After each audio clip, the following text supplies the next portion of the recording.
नमस्कार दोस्तों, आ गई खुशखबरी। सरकार दे रही है गांव की बेटी को 5,000 रुपए। तो चलिए जानते हैं बिहार की फटाफट 25 बड़ी खबरों को सिर्फ 10 मिनट में। लेकिन उससे पहले आप यह वीडियो किस जगह से देख रहे हैं हमें कमेंट में जरूर बताएं। बिहार के 4 जिलों के लोग रहें सावधान, मूसलाधार बारिश का अलर्ट जारी। दोस्तों, बिहार के कई जिलों में जहां मानसून का प्रभाव कम दिख रहा है, वहीं 4 जिलों में आज भारी बारिश का अलर्ट है। लोगों को इसके लिए चेतावनी जारी की गई है। वहीं सितंबर में इस बार कम बारिश की संभावना है। इस दौरान उमस भरी गर्मी का एहसास होगा। मधुबनी, पूर्णिया में तापमान में वृद्धि नहीं देखी गई। वहीं 4 जिलों के किशनगंज, सुपौल, अररिया और पश्चिम चंपारण के 1 या 2 स्थानों पर गरज तड़क के साथ भारी वर्षा को लेकर येलो अलर्ट जारी किया गया है। प्रदूषण फेल वाहनों का घटा जुर्माना, 7 दिन बाद ही कटेगा दूसरा ई चालान। दोस्तों, नीतीश सरकार ने ट्रैफिक चालान के नियमों में बड़ा बदलाव किया है। सरकार ने प्रदूषण फेल वाहनों का जुर्माना घटा दिया है। पहले प्रदूषण फेल होने पर एक समान 10,000 रुपए का जुर्माना देना पड़ता था, मगर अब इसे वाहन की श्रेणियों के हिसाब से बदल दिया गया है। अब 1,000 से लेकर 5,000 रुपए तक चालान कर दिया गया है। 6 सितंबर को नहीं होगी शिक्षकों की काउंसलिंग, तीज पर्व को देखते हुए बदली तारीख। दोस्तों, बिहार में 6 सितंबर को नियोजित शिक्षकों की काउंसलिंग नहीं होगी। शिक्षा विभाग ने काउंसलिंग की तारीख बदल दी है। तीज पर्व को ध्यान में रखते हुए यह फैसला लिया गया है। अब नियोजित शिक्षकों की काउंसलिंग 13 सितंबर को होगी। बता दें कि सक्षमता परीक्षा पास कुल 1,87,000 नियोजित शिक्षकों की काउंसलिंग चल रही है। शिक्षा विभाग ने 40,000 निजी विद्यालयों को नया निर्देश, अब हर हाल में करना होगा ये काम। दोस्तों, बिहार के करीब 40,000 निजी विद्यालयों को नया निर्देश मिला है। इन स्कूलों में 32 लाख से अधिक पढ़ते हैं। सभी बच्चों का आधार सीडिंग अब अनिवार्य कर दिया गया है। बता दें कि 1% बच्चों का आधार सीडिंग हो चुका है। बता दें कि आधार सीडिंग से शिक्षा विभाग को निजी विद्यालय में पढ़ रहे बच्चों की जानकारी मिलेगी। बिहार के शिक्षकों को जल्द मिलेगा वेतन, विभाग ने जारी किए 1,384 करोड़ रुपए। दोस्तों, बिहार के प्रारंभिक विद्यालयों में कार्यरत शिक्षकों और कर्मियों को जल्द वेतन भुगतान होगा। विभाग ने सभी जिलों को 1,384 करोड़ रुपए जारी किए हैं। विभाग ने अगले सप्ताह तक वेतन भुगतान सुनिश्चित करने का निर्देश दिया है। समग्र शिक्षा अंतर्गत कार्यरत प्रारंभिक शिक्षकों को ही वेतन भुगतान किया जाएगा। यह भी कहा गया कि पूर्व से उपलब्ध राशि की समीक्षा करते हुए वेतन भुगतान कर राज्य कार्यालय को सूचित करें। बिहार के 5 स्टेशनों से होकर गुजरेगी बुलेट ट्रेन, भूमि अधिग्रहण को लेकर सामने आई बड़ी जानकारी। दोस्तों, वाराणसी पटना हावड़ा बुलेट ट्रेन का रूट चार्ट तैयार हो गया है। यह ट्रेन 13 स्टेशनों से होकर गुजरेगी। गया में इस ट्रेन का स्टॉपेज किस स्टेशन पर होगा, इसकी भी जानकारी मिल गई है। फिलहाल सर्वेकर्मी जामिनों को चिन्हित करने में जुटे हैं। बता दें कि बुलेट ट्रेन अधिकतम स्पीड 350 किमी प्रति घंटा होगी। सीएम नीतीश और तेजस्वी यादव के बीच पटना में हुई मुलाकात। दोस्तों, बिहार के मुख्यमंत्री नीतीश कुमार और राज्य विधानसभा में नेता प्रतिपक्ष तेजस्वी यादव के बीच मंगलवार को पटना के मुख्य सचिवालय में मुलाकात हुई। रिपोर्ट्स के मुताबिक इस दौरान बिहार में नए सूचना आयुक्त की नियुक्ति और राज्य में जाति आधारित आरक्षण को 65% करने वाले कानून को संविधान की 9वीं अनुसूची में शामिल कराने को लेकर चर्चा हुई। रेलवे में 11,558 पदों पर भर्ती, 12वीं पास से लेकर ग्रेजुएट तक करेंगे आवेदन। दोस्तों, रेलवे भर्ती बोर्ड ने एनटीपीसी भर्ती 2024 के लिए आवेदन प्रक्रिया शुरू कर दी है। इस भर्ती के तहत विभिन्न जोन में कुल 11,558 पदों पर नियुक्तियां की जाएंगी। इच्छुक अभ्यर्थी 14 सितंबर से 13 अक्टूबर तक आरआरबी की आधिकारिक वेबसाइट पर जाकर आवेदन कर सकते हैं। कुछ पदों के लिए ग्रेजुएशन डिग्री होने के साथ ही कंप्यूटर में प्रोफिशिएंसी और टाइपिंग का ज्ञान होना आवश्यक है।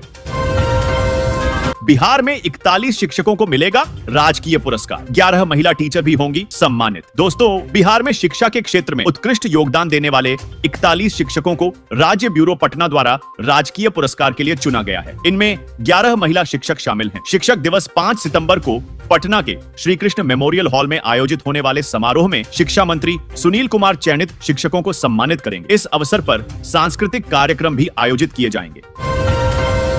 नेपाल और थाईलैंड समेत 5 देशों के लिए मिलेगी सीधी फ्लाइट। तेजी से चल रहा नए टर्मिनल का काम। दोस्तों, अपने लक्ष्य से 2 वर्षों की देरी से पटना एयरपोर्ट का नया टर्मिनल के फरवरी 2025 तक बनकर तैयार होने की उम्मीद है। संभावना है कि मार्च 2025 से ही नेपाल के लिए भी सीधी फ्लाइट शुरू हो सकती है। इसमें इमिग्रेशन और कस्टम काउंटर के लिए भी जगह होगी। यहाँ दोनों मंजिलों पर काउंटर होंगे। अधिकारियों और कर्मियों के बैठने के लिए कमरे भी बनाए जा रहे हैं। 7 सितंबर को घर घर विराजेंगे गणपति।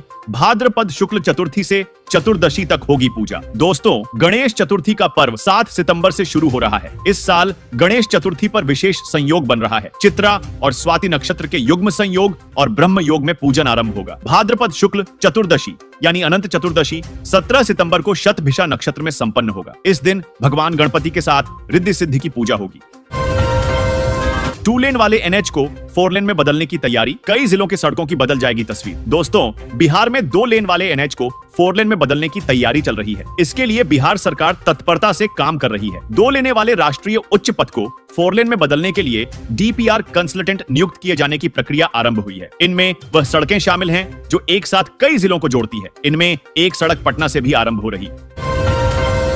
बिहार में बनेगा देश का सबसे बड़ा बकरा सीमेन बैंक। 10,000 पशुपालकों की होगी बल्ले बल्ले। दोस्तों, मथुरा के बाद अब बिहार में भी बकरी पालन को बढ़ावा देने के लिए बकरा सीमेन बैंक बनाया जा रहा है। यह बैंक बिहार पशु चिकित्सा महाविद्यालय बकरी प्रक्षेत्र परिसर आसियार के ठीक सामने 1.55 करोड़ की लागत से बन रहा है। इसमें ब्लैक बंगाल नस्ल के बकरों का सीमेन संरक्षित किया जाएगा, जो रोग प्रतिरोधक क्षमता अधिक होने के साथ साथ बिहार, झारखंड और बंगाल के जलवायु के अनुकूल भी है।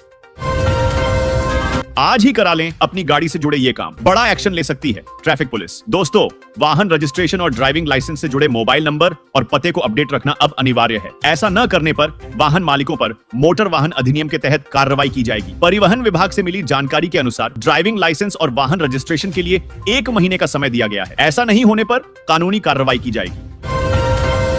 सीबीआई ने कोलकाता के आरजी कर अस्पताल के पूर्व प्रिंसिपल संदीप घोष को किया गिरफ्तार। दोस्तों, सीबीआई ने सोमवार को कोलकाता के आरजी कर मेडिकल कॉलेज और अस्पताल के पूर्व प्रिंसिपल संदीप घोष को गिरफ्तार कर लिया। यह गिरफ्तारी भ्रष्टाचार के मामले को लेकर की गई है। गौरतलब है कि इस अस्पताल में ट्रेनी डॉक्टर के रेप मर्डर के बाद से सीबीआई घोष से पूछताछ कर रही थी और उनका पॉलीग्राफ टेस्ट भी हो चुका है।